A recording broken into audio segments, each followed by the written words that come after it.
Okay, good morning. And where we're at is the bottom of the new convention card, right? The brand new one that is way more complicated than it needs to be. If you need one here, there it is.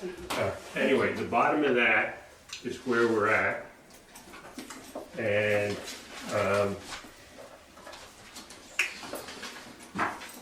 if you look on the bottom, one of the things it talks about is weak and strong jump shifts.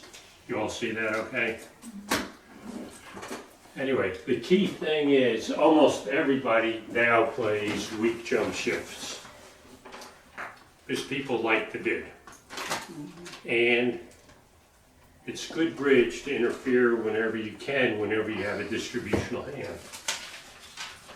Like, whenever I have a distributional hand, you need a gun to stop me from entering the auction. Because even though I don't have any points, distributional hands means I'm going to take a lot of tricks with this long suit, right? And that's where weak jump shifts come in. The typical weak jump shift office is my partner bids a club. And I'm sitting here with this.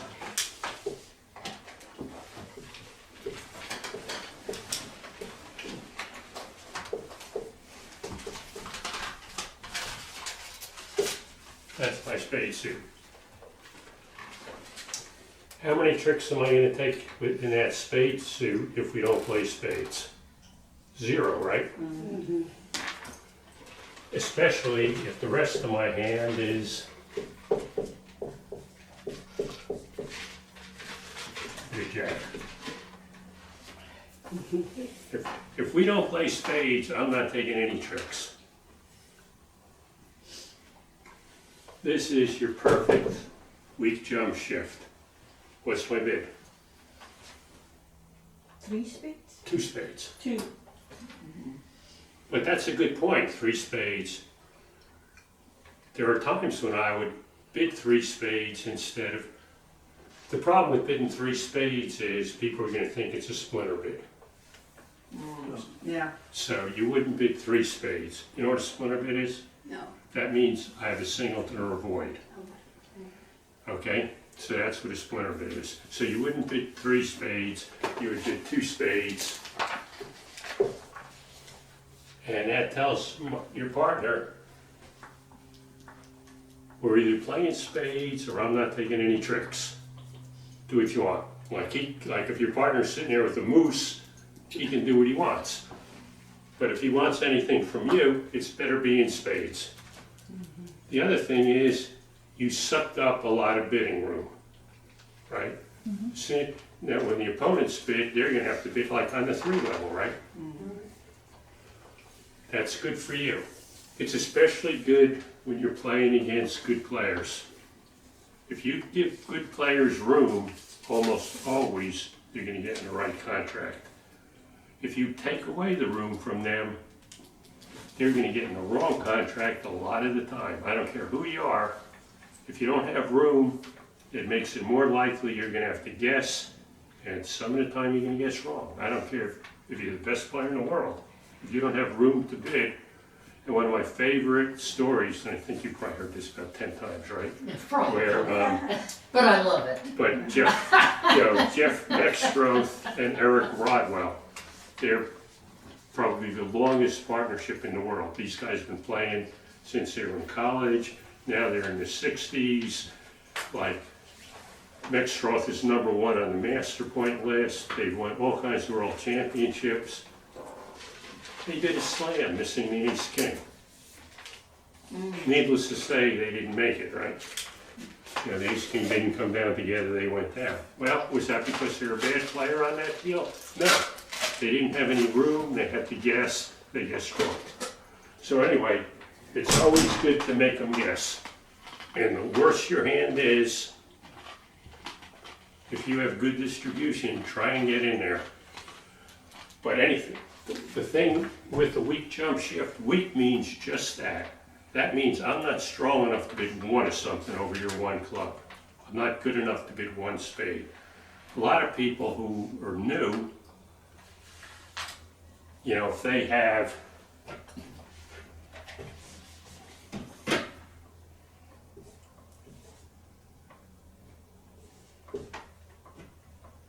something like that, they'll bid two spades. You're too strong to bid two spades, just bid one spade. Weak jump shifts is 0 to 5 points.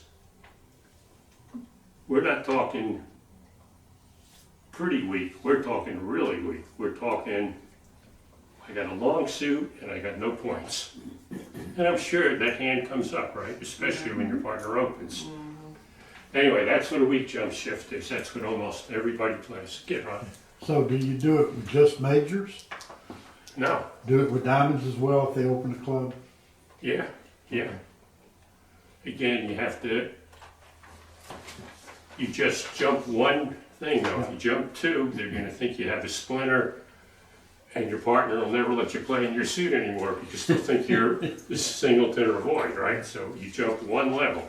So if it's like, if it's one club, 2 diamonds is the weak jump shift. Don't say 3 diamonds, right? They'll think you have a singleton or a void, and your partner won't let you play in your suit, and you'll probably be looking for a new partner next time you play. So if it's one diamond, you bid 3 clubs?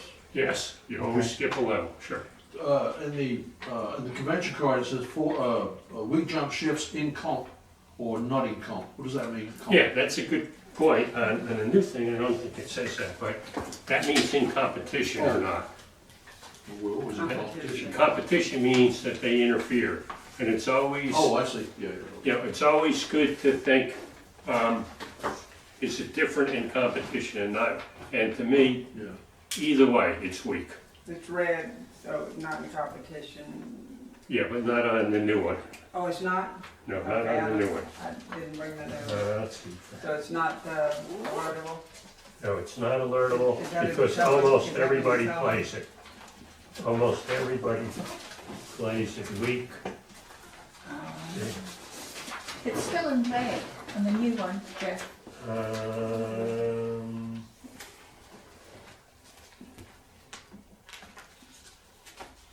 I think. No, No? no, Where is here that? you go. Oh, is that the new one? Yeah, there's the new one. Okay. So anyway, almost everybody plays it as weak.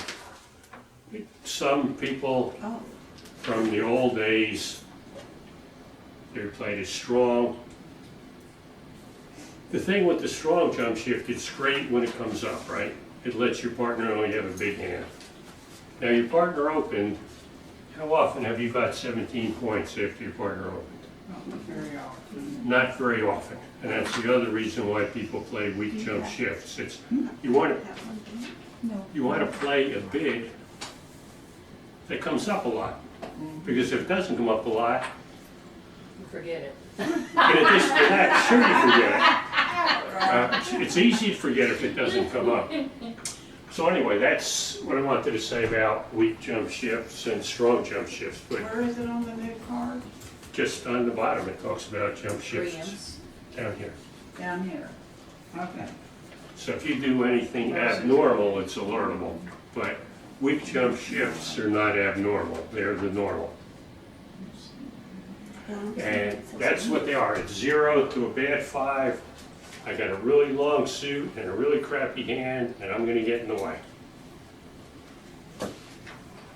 And if I'm playing against the best player in the world, I'm gonna be happy when I get in the way. When I'm playing against somebody not too good, I'm not as happy because they're probably gonna get in the wrong spot without me. So, so it's especially good when you're playing against a good player. Anyway, next thing in that same area is new minor forcing. This is something that came up, about a dozen years ago. And remember I was telling you about Eric Rodwell, the guy who got into the Grand Slam, the small slam opposite the Ace King. He came up with this. And I'm I'm not big on teaching you conventions because by and large, there's only a handful that you really need. And I pretty well go just what Larry Cohn says. Larry Cohn is one of the authors in the Bridge Poem, and he writes what the bids mean every month. And he's been doing it for years and years and years. He's an old guy. And he's been doing it for years and years and years. And he's the standard of what normal is. And he has a list of conventions that you really need to know, like Stamen, right? And then he has a list of conventions that once you've got past the beginning stage, you should know. That's where these two come in. If you're past a beginner, you should know new minor forcing and suit forcing. So anybody past the beginner should do that. And one of the things that didn't make a lot of people happy at one time, when they asked me to be the editor of the unit newsletter, right? Like, I didn't volunteer, I don't hardly volunteer for anything. But they asked me to do that because they knew what I could do, right? It wasn't because they liked me, right? They did it because of my abilities, right?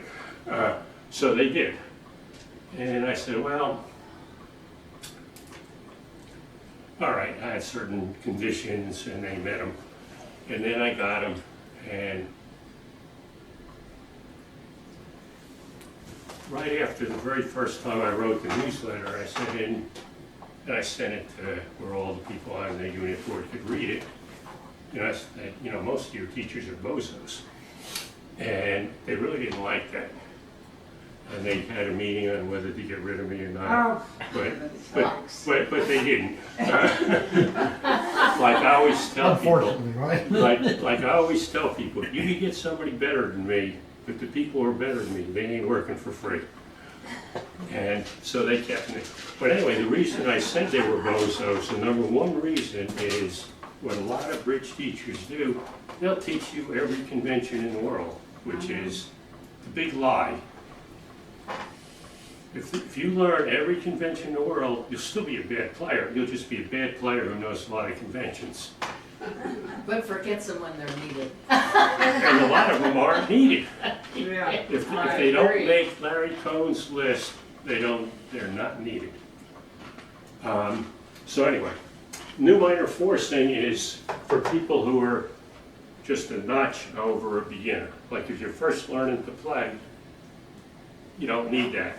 Like a matter of fact, I think a lot of you know Sam Kayak, and I like Sam. She's one of the hardest workers I ever saw in my life.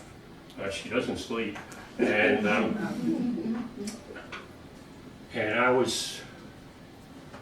she and her partner got into a bad contract, and that was when I was playing somewhere else. And they came up to me and they said, well, why'd we get into this bad contract? And that's when I taught Sam and her partner new minor forcing. That's the best time to learn a convention. If you have a problem, look for a solution, because it means you're ready for it, and she was ready for it. And they were anxious to learn it because they didn't want to have that bad result again.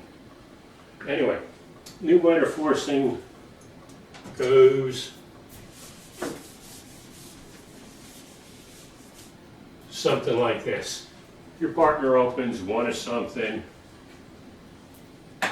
you open a major, you respond to major, your partner bids one no trump. Now when you bid one heart, how many hearts were you showing? Four, right? Just four. Yeah. Now your partner bids one no trump. How many hearts you need to say two hearts? Six. Six. So, like there are exceptions, like sometimes you're trapped into having to do it with five, but doing with five is not recommended. Usually that's the wrong bid. So if you do have five, That's where new minor forcing comes in. What you want to know is what?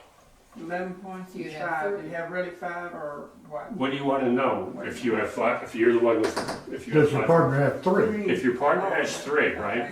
You're always looking for the 8-card major suit, right? That's usually your number one task. Find that 8-card major suit. If you bid 2 hearts, your partner's gonna think you have 6. And now, if your partner has 2, what are they gonna do? Support you, right? Sure. We're gonna play in the 6-2 fit, and meanwhile you have 5, that means you're gonna play in a 5-2 fit. Is that the worst thing in the world? Sometimes not, right? Sometimes not. It's not the right information. Yeah, but it's not Not good, right? So new minor forcing means I bid 2 diamonds here, right? 2 diamonds has nothing to do with diamonds, right? Doesn't say anything about diamonds. I might have 0 diamonds, I might have 8 diamonds. But it's a completely artificial bid. I'm asking my partner 2 questions. What are the 2 questions, you know? Well, you got 5. Do you have 3? I'm saying I've got 5 now with being the new minor forcing, and I have 11 points. So he's got to rebid the hearts or no trump. No, basically the 2 questions are, do you have 3. Diamonds coming. 3-card Okay. support for my major? And the second question is, do you have 4 cards in the other major?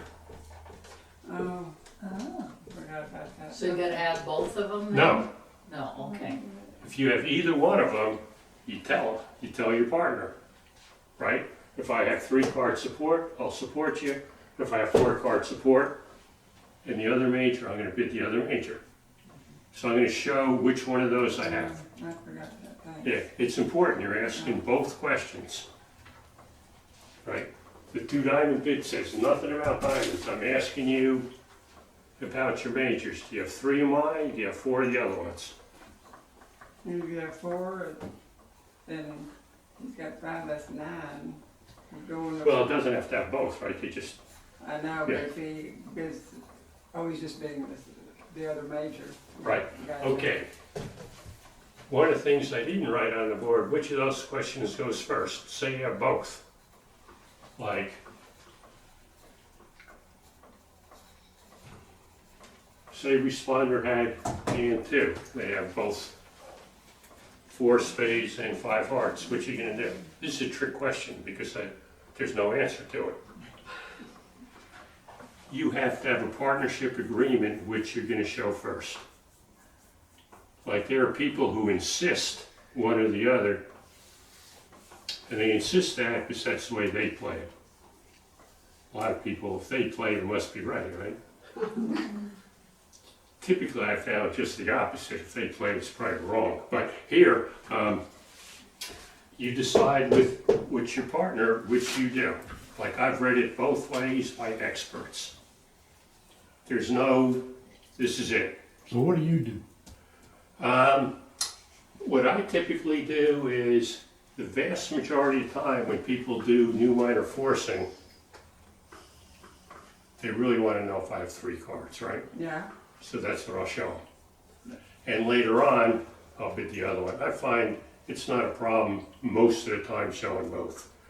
But what I personally do is this because I'm a most of the time guy. What works most of the time?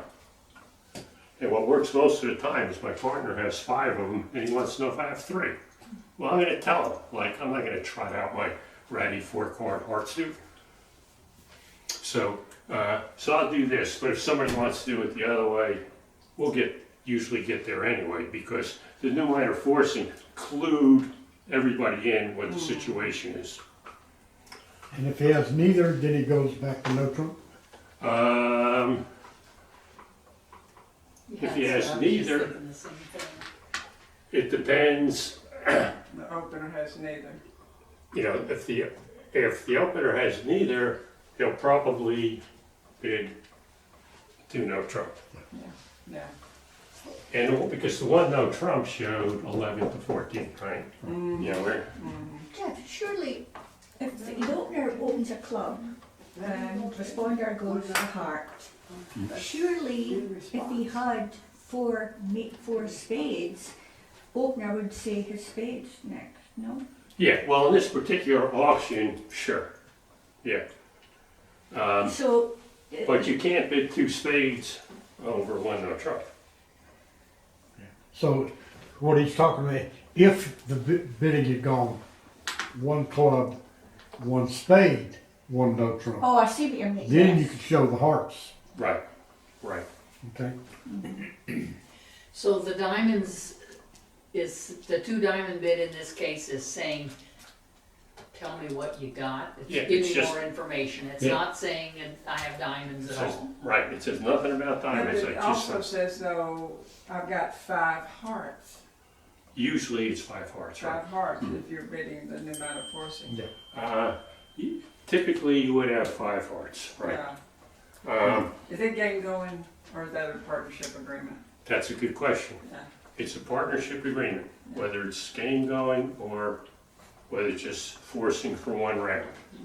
So that's part of it is there, and it leads me into the next thing. There are certain things that are partnership agreements. And the first one is it game forcing, just like Carolyn said, as soon as I did new minor forcing. That's partnership agreement. And what I like to do is, if I'm just learning this, the answer is yes. Was it? Like later on, I make it more sophisticated, but if I'm new to it, as soon as I do new minor forcing, it's game forcing. So you have openers, point count must be between 11 and 14 points. What is responders' point range? At least a good 12, right? Okay, so then you, I I'd was- say I'd want it game forcing too. if Yeah, he's well, because, equal 12. no, because it's the other way around. It's because it's game forcing that you gotta have 12. Right, so what if you make it not game forcing? Okay, well, we'll get to that, but I Okay, just want to do the okay. partnership. So that's the first thing, is it game forcing? When you're first learning it, I suggest you make it game forcing. Back to what you said, don't make it so it's too hard to remember. If you make it too hard to remember, somebody's gonna forget. So, my feeling is it should be game forcing. The second question is, if responder is a passed hand, so we have a little different auction. Responder originally passed, you got something like this. We had original pass, then one club, then one heart, then one two diamonds. This guy originally passed, right? Is it still game forcing? No, No. right? Once you pass, you can't be doing too much forcing anymore, right? So, if responder is a passed hand, it's not game. The other thing is new minor forcing on it. That's partnership agreement. If this hand already passed, is it allowed to use new minor forcing? Probably not. You know it's gonna be less than 11 points. Well, it's not gonna be game forcing No, anymore, it but won't it be could, game but, forcing. but you could still do it forcing one round if you want. Okay. And it's whichever way you wanna do it.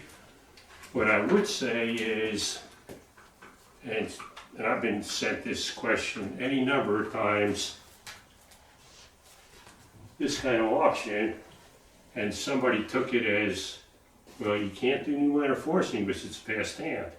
And the other hand was thinking, I wanted to do new minor forcing, so they're on the wrong page, you got a bad result, and they'll email me. Yeah. And it's not anybody's fault, you know, it's just something you never talked about. Which is one of the reasons that, you know, whenever they ask me if I'm willing to donate a game to, like the Alzheimer's thing, which I've done for many years, I always do it. But I'm not playing with somebody one time to answer all these questions on the convention card. It's just, forget it. Time consuming and Yeah, energy draining. if I'm gonna play with somebody, it's gotta be at least twice to make it worth my while to be talking about this kind of stuff with them. And with your own partnerships, if you're gonna play new minor forcing, you need to talk about it. You just can't mark it on this thing because there are partnership agreements to it, and you're gonna get it wrong some of the time if you never talk about it. It's not a matter you were right and she was wrong, it's a matter you were thinking this, she wasn't. Yeah. And that conventions that you don't discuss with your partnership Yeah. lead to bad results. And, Question. yeah, Okay, one club pass, then one no trump. Is he bidding, can you bid transfer or anything, systems, or like 8 point Stamen bid? We can't do that because they're open club. Okay. but anyway, one of the things you should always remember. What does that stand for? You should know that. I know I should know that. Double pass. Mhm. After unbid hand. You got it. What? Or double pass Don't after an pass unbid hand. any unusual Bids, bids. that's right, that's right. Basically, if you don't know what your partner's doing, Do something else anyway. you don't want to be playing in a bad contract because you didn't know your partner's bid. Do something, let him, it's better to get a level too high than to be playing in a completely ridiculous contract. Jeff, what about interference? Yeah, that's a good question. If there's interference, is it on or not? That's Yeah. another question. Interference is, and it's particularly good because most people are always looking to interfere, right? If I'm sitting here with that 7-card spade suit to the 10, you can expect to hear from me, right? It's partnership agreement. It's not right or wrong, but it's kind of why you need to talk about that if you're gonna play it. Otherwise, the best you can do is maybe get a level too high or maybe get into something ridiculous. Like, at one time, I used to play in mentor games. And I was never that keen on it, but I don't know if any of you know Mark Beardsley. Yeah. Anyway, I was his mentor. And the reason I was his mentor is originally Aletha was going to be his mentor, and Aletha was too sick to be doing mentoring. So I told her, you stay home, I'll mentor him. So she was happy to stay home, and he was happy to have me mentor him.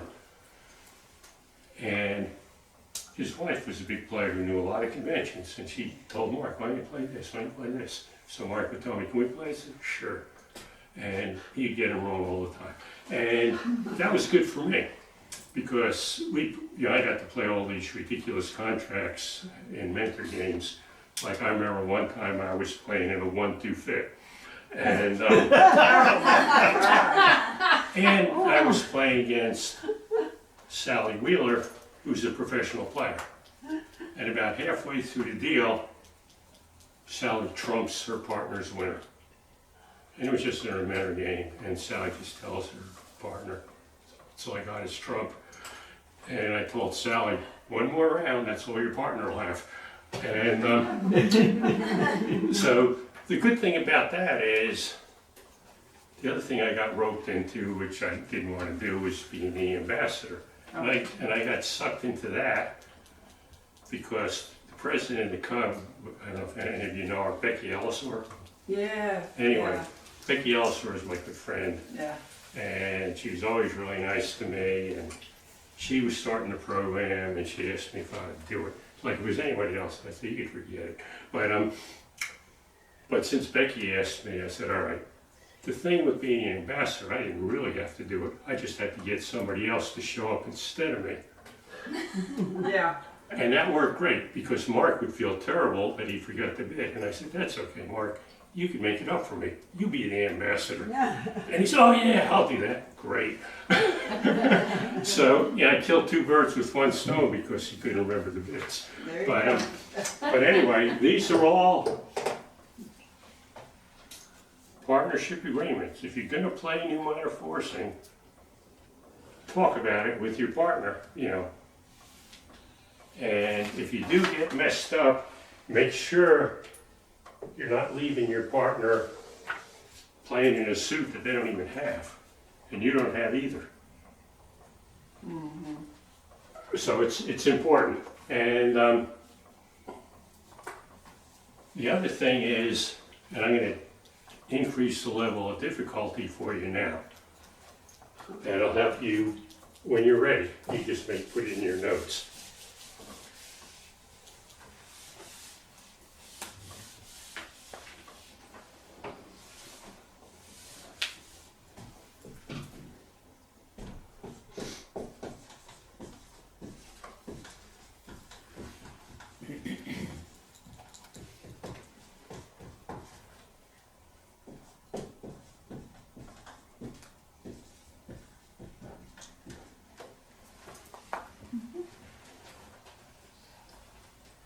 Bridge is really two games, and they have some things in common and some things not in common. One of them is imp scoring. Imp scoring is if you play in a team game. And if you play in a big tournament, like they have in Houston every couple months, most people like to play in 4-people teams. If you play in a club like this, almost all the games are pairs. You come with your partner. And the reason the games are so different is imps, if there's a game, you need to bid it, even if it's questionable, because you can't afford to miss out on the game bonus if you have a good chance of getting it. As opposed to pairs, if a game is questionable, it's up to you if you want to bid it or not, right? Like if you go negative and they go positive, you're going to get a bad score. As opposed to imps, you've got to push for game. There are a lot of differences, but that's the key one. Because imps, it's total points that you score, basically. Like if you get a 300 or 500 point game bonus, it's important. In pairs, not so important, right? It's just how many people did you beat. Like if you're in 2 clubs making 3 and everybody else is in 2 clubs making 2, you got a top, right? So all the hands count the same, which is kind of bizarre, right? Because when you're playing 2 clubs, it's hard to get excited to try and make 3, as opposed to when most people are playing a slam, they're excited. Anyway, when you're playing teams, you got to think about game bonuses, slam bonuses, stuff like that is big stuff. At match points, you would like to get them, right? If it's, you know, like if you should bid it, bid it. Like I'm not saying don't bid your games, but you got to think it's making before you bid it, right? If you bid a game, it has to be at least 50-50 that you're gonna make it, right? You're not gonna bid 40% games at match points, right? You can't be going down and going negative when other people are not, right? You'll get a terrible score. Anyway, that brings us back to new minor forcing and kind of the question that Carolyn had. To me, when I'm playing imps, it's always game forcing, right? Because I don't want to be missing any games. It's game forcing. Like I have a 12-point hand, right? Like 11 points with maybe a 5-card suit, but at least 12 total points to be doing it. If I'm playing match points, it's important that I get into the right partial. At imps, I don't need to be in the right partial. Like, if somebody gets another 10 points, let them have it. It's not important at imps, but when you're playing in there, it is. You can't be playing in 2 diamonds when they're playing in 2 hearts. You can't be playing in 1 no trump, making 1, when they're in 2 hearts, making 2. You've got to be in the right partial. So you could probably guess what I'm going to tell you now, right? It's 1 round forcing. Like, I still want to use new minor forcing because I want to find that 8-card fit. Even if we don't have game, I want to find the 8-card fit. As opposed to imps, if we don't have a game, I don't care what partial we're in. This 10 points doesn't make any difference at imps. It means the world at match points. So what I will do, and it depends how rambunctious I want to be, somewhere between, I'll do it anywhere from 9 to a bad 11, based on who my partner is and how unhappy he's going to be with me once he saw what I did, right? But typically, it's a lot looser at match points because I'm trying to get us into the right partial. At imps, I don't care if we get into the right partial. As long as we make it, it's fine. If we get 90 and they got 110, that's 1 imp. That's not going to make any difference most of the time.